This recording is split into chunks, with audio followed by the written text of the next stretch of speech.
Hi, this is Rachel Bernstein. I'm a licensed therapist, and today we're going to be continuing on with the theme of being in a relationship with a narcissist and how it's very much like being in a one-on-one cult. And today we're going to be talking about the nature of the relationship itself. In order for you to have a good relationship with a narcissist, and by good, I mean one that's not explosive in that very moment, you need to be able to follow along with the wishes of the person controlling you, which means that you need to do or say only the things that are okay with the other person. One of the things that happens is that you realize over time that you have been so conditioned and manipulated and changed, and there's been so much behavior modification that you've learned how to not make the other person upset as often as possible. But is that having a good relationship? Or is that just learning how to shift who you are in order to keep another person from being angry with you? I think it's important also that you have to realize that only when you accept that the person who is controlling you, the person who is a narcissist, needs to be right all the time, and you let them be right all the time, and you let them have the final say, and you offer them the compliments that they need, and you listen for hours on end to the stories they need to tell you, and you believe their stories, and you believe people are out to get them and they're not the ones out to get anyone else, then they're going to be happy with you and they're going to reward that behavior. And then you're going to get some show of love and caring and acceptance and some kindness. But it's not a real relationship because that cannot be sustained. Something is going to trigger the person controlling you, whether it's you or someone else triggering him or her. You will be the one who's the sitting duck, unfortunately. The attacks will continue again, and they'll be directed at you.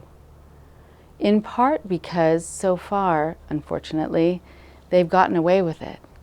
And so they know they can attack you, and you'll stay. In order to find out, though, if you're someone who is going to stay, they're going to test your allegiance. Cult leaders do it, and narcissists of any sort, controllers of any sort, always test your allegiance. How much are you willing to do for them? How much are you willing to sacrifice? Who are you willing to sacrifice for them? They often make you choose between people. Either your family is evil and you need to disconnect from them, or any friends who might challenge the narcissist in any way or threaten the narcissist's overall control of you needs to be discarded with. And you need to prove your allegiance by saying goodbye to certain things in your life. You also have to prove your allegiance by getting rid of some freedoms that you had in your life. You can't have privacy anymore. You can't have your own information. You have to answer for where you've been and who you've talked to. You also will find in a relationship like this that it really becomes about keeping the person happy day to day, keeping the person from being angry with you and disappointed in you day to day, hour to hour, minute to minute. And when you're in that mode, you can't be thinking about your own future.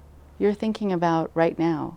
How do I get through this moment without there being a fight, without being attacked? The other part that is really very damaging in a relationship like this is that anytime you show personal strength, you are then a threat to the person who's trying to control you or needing to control you. So they have to put you in your place. They'll misdiagnose you, meaning if you are showing any kind of personal strength, by saying no, or by saying, well, I don't want to answer that question right now, I'll answer it later. And having a sense that you don't have to jump through hoops, and if the person says jump, you don't have to say how high, then they will say that you're being argumentative. They will say that you are being abusive. They'll say something is wrong with you, that you're behaving this way, and you're then the source of the problem in the relationship. What I have also noticed is that if there are other things involved and other people involved in your life together, they will also be a threat. So if you have children with this person, or if you have children and this person has come into your life, those children are a threat because they take your energy and they take your focus away from the person who needs your energy and focus all the time. I can't tell you also how many people I've worked with where they've come to me and they realized the person was a narcissist when they were told that they had to get rid of their pets. The pets that they had or that they brought into the relationship and had for years. If you come home, let's say, and you go to pet your dog before you say hi to this other person who is in great need of those kinds of accolades and that immediate attention, before you know it, you're going to be told you need to get rid of your dog. Or, as I've seen too, you might go off to work the next day and when you come home, the dog is gone. There is this level of disconnection to your experience, your feelings, that is so alarming, so shocking, and it will happen over and over again.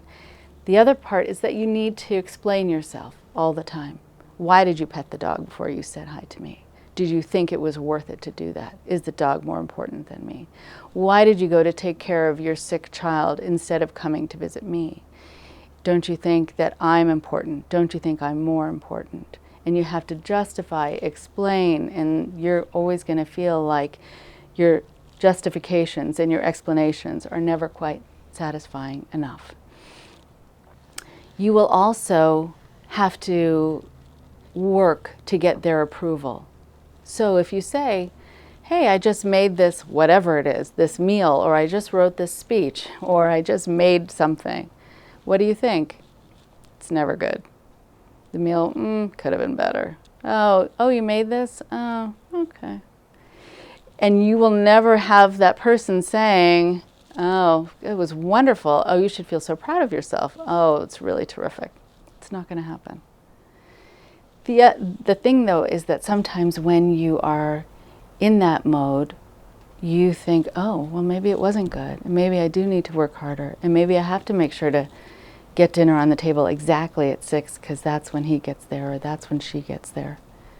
But it really shouldn't matter. Those things shouldn't matter. It's just a way for that person to remind you that you can't quite feel comfortable and good and safe and confident. It's a way to use any moment as a power play. And so the other part is that you're not going to feel like an equal. There's no way to be an equal in these relationships. Even though in terms of your ability to be in the world in a good, healthy way, you surpass this person tenfold. But in the eyes of the narcissist, in the eyes of the controller, you're not an equal. You never will be. You, at best, will be the secretary who needs to follow them around taking notes, and they'll tell you who to call and, what to take care of for them. And feel rest assured that as soon as you make that call and take care of, calling the company that delivers the water or calling this person to make other plans, whatever it is you were told to do, you're not going to do it well enough. You're going to do a bad job. You will have messed it up. You will not have asked the right questions. They'll ask you about the conversation, what happened, and then say, but you didn't think to ask about this? And how come you didn't talk to this particular person? If I had made the call, I would have done it right. As you become stronger, what you might start thinking in your head before you say it out loud was, if you thought you could do it better, why didn't you just make the call? So, know that each moment like that is an opportunity for the narcissist to prey on your need to really take care of his or her needs, explain again why you're doing what you're doing, and somehow apologize for not doing it well enough, and then they feel pumped up, and you've just continued again on this hamster wheel.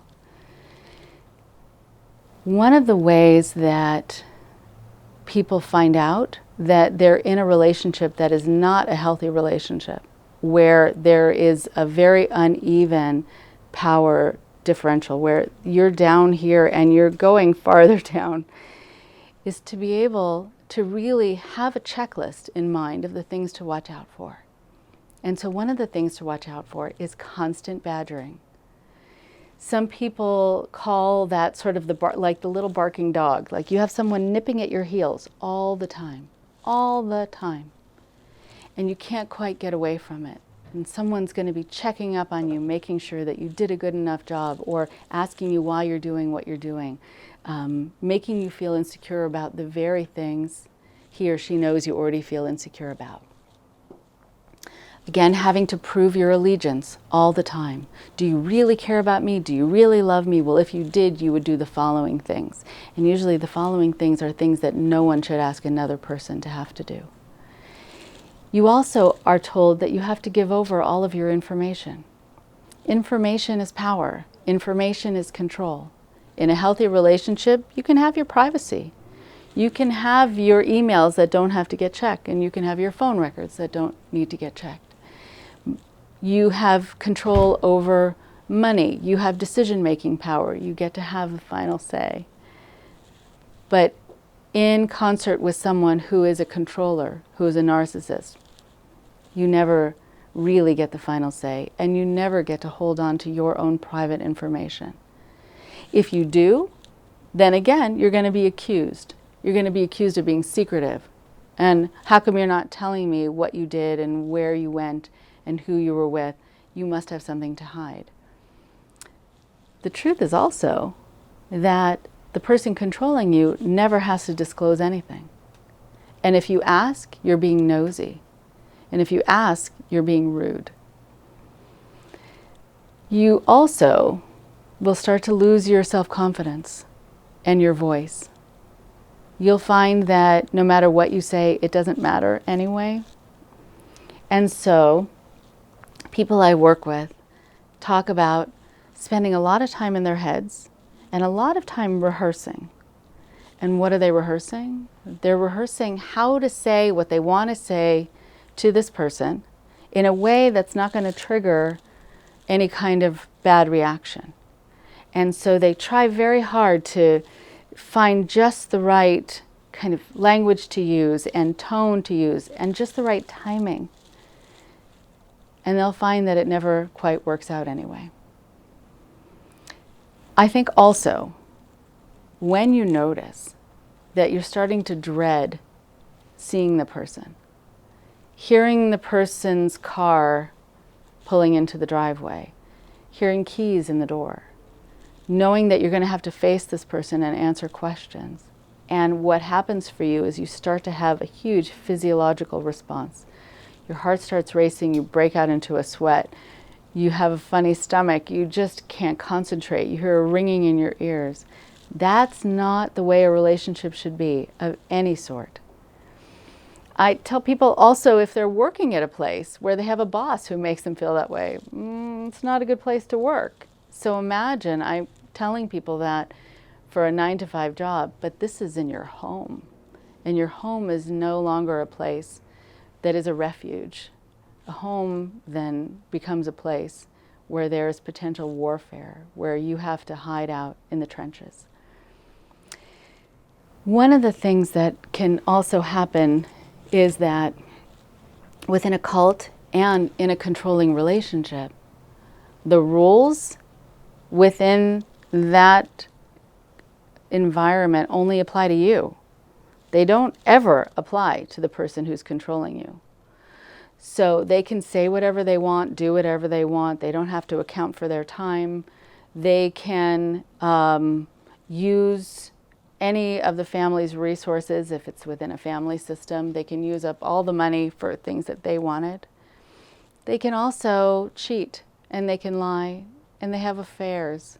And somehow, if you have a problem with it, that's your problem.